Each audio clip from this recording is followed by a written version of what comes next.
have it, guys. The drawers are done. So, I'll give you a little tour around. So first of all, like I say, the fridge drawer that comes out, and then the fridge opens up nicely. Pull the drawer all the way out, it might. The fridge opens nicely, and if it's dark, you can switch that light on, and that will light it up. And then the drawer for the stove also works. So that's it in its packed away position. You can then fold the stove up, put the gas bottle down on the floor, get cooking, and then of course they come out together as a unit there. And then on this side, the switch panel, I've got it on, the fridge is currently running, and also the voltmeter sockets are running, because I am just testing the battery out. And then the fresh water pump, which I'll show you next after this. So these are 12 volt outputs, so I can charge all of our devices from here when we're on the road. Then we come to the 12 volt water system, so you take that off there, and the pump is currently on, but it normally is off when we're driving. You can then pull this out, that comes out about 1.2 meters and gives us this water pressure. You can hear the pump running there, hopefully, and then it switches off when you let go. So that's just for rinsing off pots, drinking water, things like that. And then it will retract itself back in, ready to be stowed away. We can switch that off. Next thing, the drawers. So you press the latches, out come the drawers, and the light will automatically turn on for you. And then we've got some stoppers that stop the drawer. They are 800 deep, they are the full length for this unit. So they will hold a lot of goods. Same thing with the top one. Latches, open the drawer, the light comes on. We've got some stuff in here at the minute, but I am gonna pack them properly before we go away, which I may do a video on. We're ready for Easter there when we go away. So that's the drawers.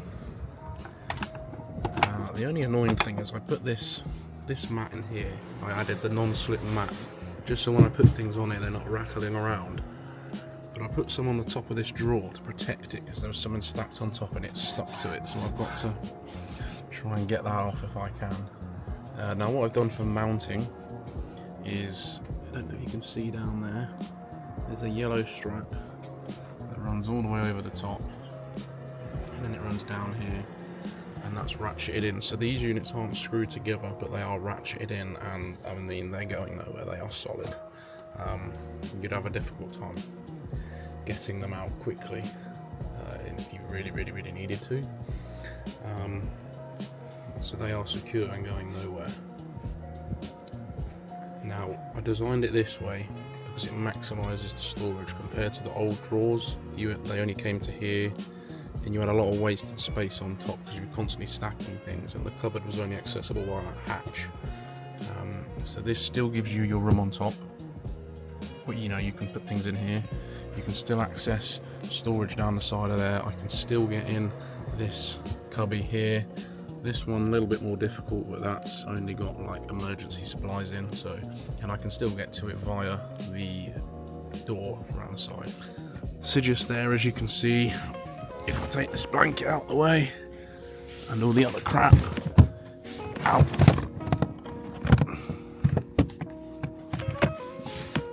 I can get my arm down and get in that storage, and there's just a first aid kit in there. We carry 2 first aid kits in the car. We carry one with medicine and one with actual plasters and things. The other thing I've done is added the inverter. So this is running through a fuse, 250 amp fuse I believe it is, because this is a 2000 watt inverter. Upside down, but you can tell. So this is switched on now, so that will run anything 240 we need while we're away. Really the only thing we do run is my wife's hair straighteners and probably the teeth brush charger and things like that. So there'll be nothing massive drawn through that, but I plug my laptop in, it charges it fine, and sorted that out.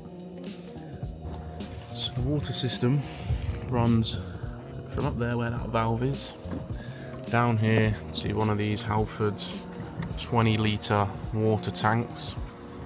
Now what I've done is taken, this was a buddy of mine, gave it to me, I've still got mine that I use, but he broke the valve off.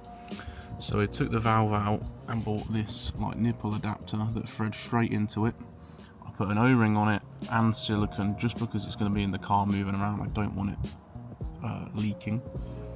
It then runs out through this clear pipe, which I'll put in the description where I bought it from, into this valve system here. So we've got an off valve here and then an off valve here, and then this is like a quick disconnect, so you twist them apart. That means if I need to, I can take the water tank out when we're not using it, clean it, easy access, turn that valve off, and that will stop water coming back out the system, and then that safely stows away under the passenger seat.